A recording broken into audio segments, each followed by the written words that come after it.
नमस्कार दोस्तों, मैं बात कर रहा हूँ लाफिंग न्यूज़ टीवी से और मैं आपका दोस्त। और हर रोज़ की तरह मैं आप सबके लिए कुछ चटपटी मसालेदार खबर लेकर आया हूँ। जैसा कि आप लोग जानते हैं कि हमारे साथ एक व्यक्ति जुड़ गए हैं जो कि हेल्थ मिनिस्टर बनना चाहते हैं। तो आइए हम उन्हीं से जानते हैं कि हेल्थ मिनिस्टर क्यों बनना चाहते हैं। हाँ, तो बताइए, आप हेल्थ मिनिस्टर क्यों बनना चाहते हैं? देखिए, हेल्थ मिनिस्टर मैं बनना नहीं चाहती हूँ क्योंकि जनता मुझे बनाना चाहते हैं। जनता की जो अभी मुफ्त में चल रहा है हेल्थ, वो उसका जो डिसिप्लिन है वो डिसिप्लिन जनता को बहुत परेशानी दे रखी है। उन डिसिप्लिन को एक्सचेंज करने के लिए जनता ने मुझे चुना है, क्योंकि जनता कहती है अगर एक मरीज लेके हॉस्पिटल में जब जाते हैं जनता, तो एक आदमी जाने से कोई काम नहीं होता है, क्योंकि 4 आदमी साथ में जाना पड़ती है। जैसा एक मरीज लेके जाएंगे आप, उसको एम्बुलेंस से उतारने के लिए 2 आदमी का जरूरत होता है, 2 या 3 आदमी का जरूरत होता है। जो अभी मुफ्त में चल रहा है हॉस्पिटल, उसमें नर्स भी आते नहीं है, कोई आदमी हेल्प करने के लिए भी आते नहीं है।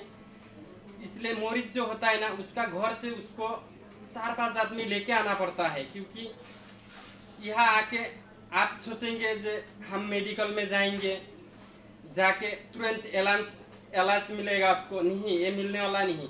बहुत परेशानी है। आके आपको जो फॉर्म भरना है ना, उसमें इलेक्शन जैसा आप इलेक्शन देने के लिए जा रहा है, इस तरह करके लाइन धरना पड़ती है।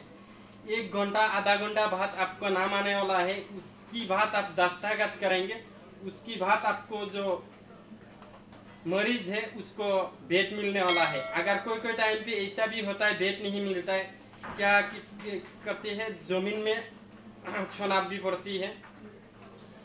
और 2-3 घंटा बाद डॉक्टर आती है, आके वो डॉक्टर ने क्या करती है,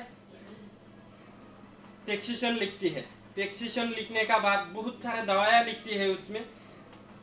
उस प्रेस्क्रिप्शन डॉक्टर ने जब मरीज का कोई आदमी होता है उसका हाथ में देता है, तो वो जब उस हॉस्पिटल का फार्मेसी में जाता है, तो शायद 10-12 दवाइयाँ लिखते हैं, उसमें से हाईएस्ट अगर मिलेगा तो 2 ही दवाइयाँ मिलेगा, और बाकी जो 10 है वो बाहर की फार्मेसी से खरीद करके लाना पड़ती है, जनता की खुद की पैसा देख के, जनता की खुद की पैसा देख के। क्योंकि जनता वो सब खरीद करके लेके जब आती है, तो इसमें आके डॉक्टर को देती है। उन सब दवाएं देने के बाद आज अगर डॉक्टर 12 बजे दिया, फिर डॉक्टर कल 10, 11, 12 बजे आएंगे, 1-2 बजे आएंगे। इस तरह का सिस्टम है। ये जो सिस्टम है जनता की बहुत परेशानी दे रखी है। इसलिए जनता कहती है प्राइवेट जैसा सिस्टम होना चाहिए।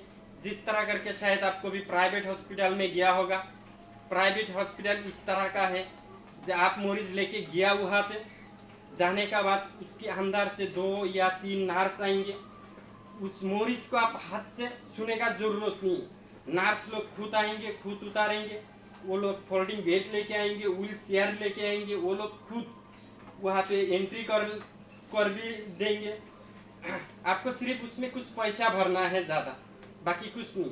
सिर्फ कुछ पैसा ही ज़्यादा भरना है, बाकी कुछ नहीं। ऐसा अगर फ्री में जो मिलता है उसमें तो सारे दवाइयाँ बाहर से ही खरीदना पड़ता है, सारे दवाइयाँ तो बाहर में से ही खरीदना पड़ता है। डॉक्टर भी उस तरह का आती है, नर्स भी उस तरह का आती है। अगर प्राइवेट में जाएंगे तो कुछ आपको करने का जरूरत नहीं, सिर्फ आप उसमें पैसा रख के आइए, और बाकी काम जो है उसका डॉक्टर नर्स वो लोग कर देंगे। जब मरीज ठीक हो जाएंगे तो आपको बुलाएंगे, आप आ जाएंगे, मरीज को लेके घर आ जाएंगे। इस तरह का फैसिलिटी जनता अभी हमसे मांग रहा। तो इस प्रॉब्लम जो है, मुफ्त में चलने वाला हॉस्पिटल है, ये प्रॉब्लम जो जनता को दे रखी है, इन प्रॉब्लमों को सॉल्व करने के लिए हमने एक फार्मूला बनाई है। इस फार्मूला इस तरह का है क्योंकि जनता की भी अच्छा होने वाला है और हमारा देश की भी अच्छा होने वाला है। क्योंकि जो डॉक्टर है, गवर्नमेंट उस डॉक्टर को सैलरी देना नहीं पड़ेगी, क्योंकि जो मुफ्त में चलने वाला हॉस्पिटल है सब हम प्राइवेट करने वाला है। No, no.